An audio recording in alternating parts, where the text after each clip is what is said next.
Monsieur Bompard, êtes-vous avec nous? Oui, je suis avec vous, je vous écoute religieusement. Bonjour Monsieur le député, donc Bonjour. vous êtes un habitué de Radio Courtoisie, vous êtes déjà intervenu dans ce libre journal, mais aujourd'hui donc je vous laisse aux soins de Cathy Cardaillac qui connaît ce sujet infiniment mieux que moi et qui va donc vous poser quelques questions. Je lui laisse la parole. Oui. Merci. Bonjour Jacques Bompard. Bonjour. Alors je rappelle que vous êtes député du Vaucluse évidemment, mais aussi médecin. Chirurgien dentiste. Oui. Donc docteur en médecine. C'est ça. Alors avant que nous en venions aux questions de fond, pouvez-vous nous expliquer ce qui s'est passé jeudi dernier en séance, donc juste d'un point de vue de parlementaire? Oui, d'une part, l'opposition a fait durer la question précédente, l'a fait durer, et comme nous étions dans le cadre des petites lois, le temps imparti à la majorité était limité. Et la majorité s'est trouvée coincée et par ailleurs, elle semblait ne pas être convaincue de sa capacité à faire passer le texte. Donc, elle a préféré se faire gagner par le temps et que la proposition de loi ne puisse pas passer.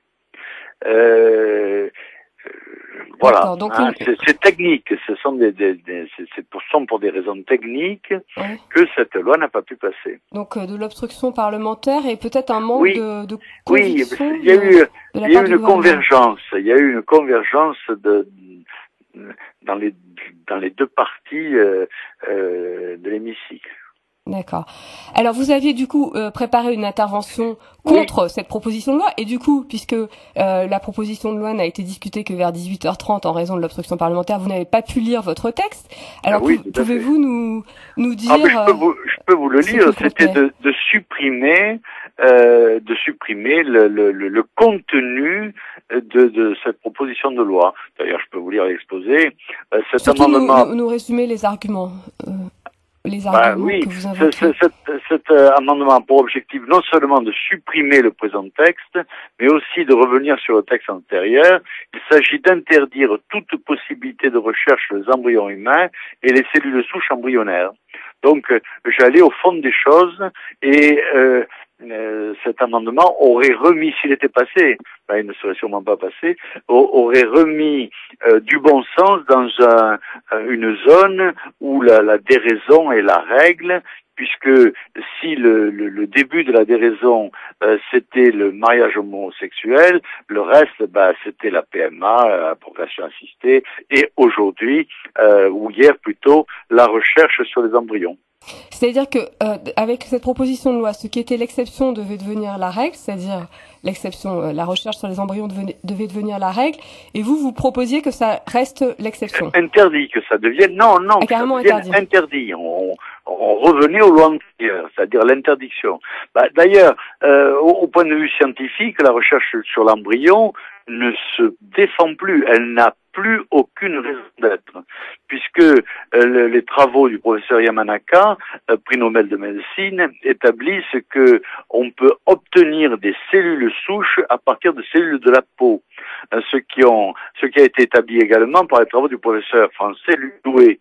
Donc à partir du moment où on peut produire des cellules souches à travers des cellules de la peau, pourquoi irait-on toucher à la vie, puisque travailler sur l'embryon, c'est travailler sur la vie et sur la vie de l'être vivant, sur la vie de l'homme, ce qui est tout à fait intolérable vis-à-vis de toute civilisation digne de ce nom.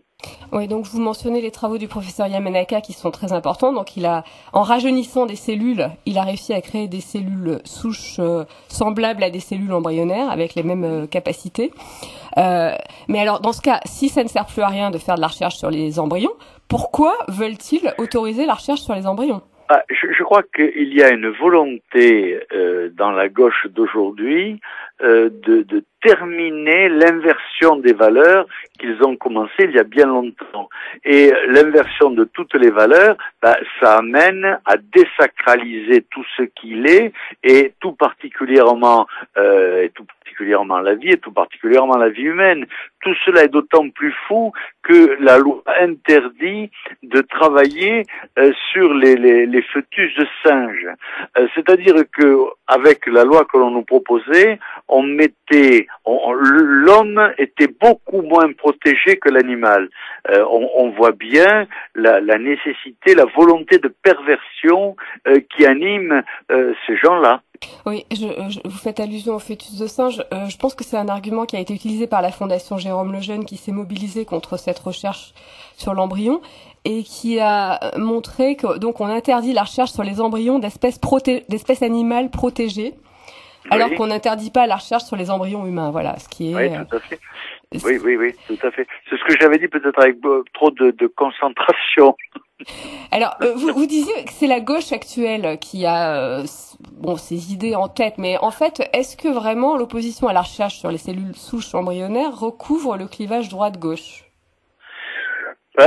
Pas forcément, mais quand même, c'est une partie de la gauche qui est porteur d'une idéologie très violente et très corrosive, qui emmène tout le monde, parce que les gens de gauche qui sont opposés à cela ne prennent pas la parole dans l'hémicycle ou en commission, et se contentent, avec beaucoup de courage d'ailleurs, je leur tire un coup de chapeau quand même, de ne pas voter ces dossiers-là. Mais ils ne les votent pas, mais ils n'osent pas les combattre à visage découvert.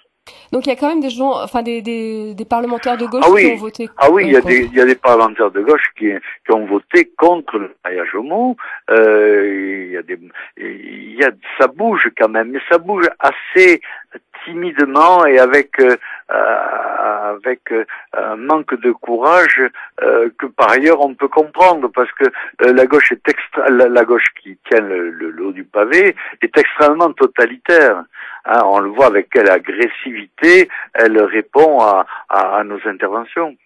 Oui, et à propos de ce clivage droite-gauche, quand même, il faudrait rappeler que en fait, la droite que l'on a, la droite UMP a quand même, il y a 20 élus, 20 sénateurs UMP qui ont voté la proposition de loi pour la recherche sur les embryons. Oui, mais bien sûr, la droite prépare le terrain, de toute façon. Tout à fait, complètement. Tout à fait, il y a des gens de droite qui votent pour le mariage homo et qui sont très anti-chrétiens aussi, hein, et qui ont perdu le principe élémentaire de bon sens. On le sent à l'Assemblée d'ailleurs. Et si face à l'union de la gauche, l'union de la droite ne peut pas se faire, c'est dû à ces gens-là, hein, qui sont en fin de compte les agents qui ont permis à la gauche de prendre le pouvoir alors qu'elle est minoritaire. Elle est extrêmement minoritaire sur toute la France et elle tient pratiquement toutes les assemblées parce qu'une partie de ces représentants de la droite, en fait, sont les Sherpas de la gauche. Alors, pour en revenir donc à l'avenir de cette proposition de loi, vous avez réussi à faire obstruction pour cette fois-là. Mais est-ce qu'il y a des risques, des chances que cette proposition de loi soit à nouveau soumise à la sagacité de l'Assemblée nationale ? Aujourd'hui, enfin, mon sentiment, vous savez, je ne suis pas à la tête du gouvernement et je ne suis pas dans les cénacles de gauche qui travaillent à tout ça. Mais ce que l'on sent bien, malgré tout, c'est que la gauche s'affaiblit. Mais parallèlement, en s'affaiblissant, elle se radicalise. Donc, on peut s'attendre à tout. Aujourd'hui, comme elle ne travaille pas dans le sens de l'intérêt commun, elle peut travailler dans le sens de la destruction du patrimoine commun. Donc, on ne peut pas deviner ce que demain sera, sachant que peut-être du bon sens sous les coups va arriver et que ce qu'elle faisait hier, elle oubliera de le faire demain. Mais on est vraiment dans l'inconnu et bien malin celui qui dira ce que le pouvoir fera demain. Oui, d'accord. Il me semblait que le Premier ministre avait évoqué la possibilité d'en faire un projet de loi gouvernemental. Vous savez, on est manifestement, le gouvernement navigue à vue. Manifestement, navigue à vue. Et manifestement, il dit un peu n'importe quoi. Donc, on va observer et on se battra. Mais moi, je dois vous dire que je trouve qu'il y a un dynamisme chez les gens de bon sens que je prétends défendre, qui qui n'existait pas hier. Hein, on voit dans les manifestations, la manifestation pour tous, que est arrivé à des succès tout à fait considérables. Hein, donc, je suis optimiste. Oui, mais la majorité parlementaire demeure. Et s'il y avait réellement une volonté du gouvernement de faire passer telle ou telle loi, elle passerait. Mais par contre, ce qu'il faudrait avoir en face, c'est la même volonté de défaire ces mauvaises lois en cas de changement de pouvoir qui aura lieu d'une manière inexorable à mon avis lors des prochaines élections. Mais je crois que vous avez quand même raison d'être optimiste parce que le seul fait que cette proposition de loi n'ait pas été votée par l'Assemblée nationale contre toute attente montre quand même que qu'il y a une réaction, quoi, que les... Il y a des raisons d'espérer, c'est ce que je vous dis, il y a des raisons d'espérer. J'en suis convaincu. Alors une question peut-être pas évidente, une question pour aller plus loin, disons, sur cette question des embryons qui existent, des 150 000 embryons qui existent en France dans les centres de PMA. Si on n'autorise pas la recherche, bon, certes, c'est sans doute une bonne chose de ne pas autoriser la recherche sur ces embryons, mais qu'est-ce que on peut en faire de ces embryons? Je crois qu'il y a des familles normales, si on a le droit d'utiliser encore ce mot, constituées de papa et de maman qui ne peuvent pas avoir d'enfants. Et là, il ne me paraît pas scandaleux que la PMA existe. Hein. Donc, la seule voie naturelle, normale que je vois, c'est que ceux qui sont vraiment en panne d'enfants et qui sont constitués de familles normales puissent les utiliser, parce que sinon quelle est la voie à la destruction? C'est un crime, et la conservation en l'état n'est manifestement pas satisfaisante non plus. Ouais. Donc il n'y en a qu'une, c'est donner des enfants à ceux qui ont la capacité, la compétence naturelle et normale d'en avoir. Oui, je pense que vous avez tout à fait raison, et malheureusement en France, ce qu'on appelle l'adoption d'embryons est très très peu développé. Mais je pense que effectivement, ce serait une bonne piste. Peut-être qu'il y a une proposition de loi à présenter. Sans doute. Bon, eh bien, merci beaucoup, Jacques Bompard. J'invite les auditeurs qui seraient contre la recherche sur les embryons à se rapprocher également de la Fondation Jérôme Lejeune, qui s'est mobilisée sur ce sujet et qui donne des idées d'action. Merci beaucoup, Jacques Bompard. Au plaisir. Merci à vous, monsieur le député. Au revoir. Au revoir.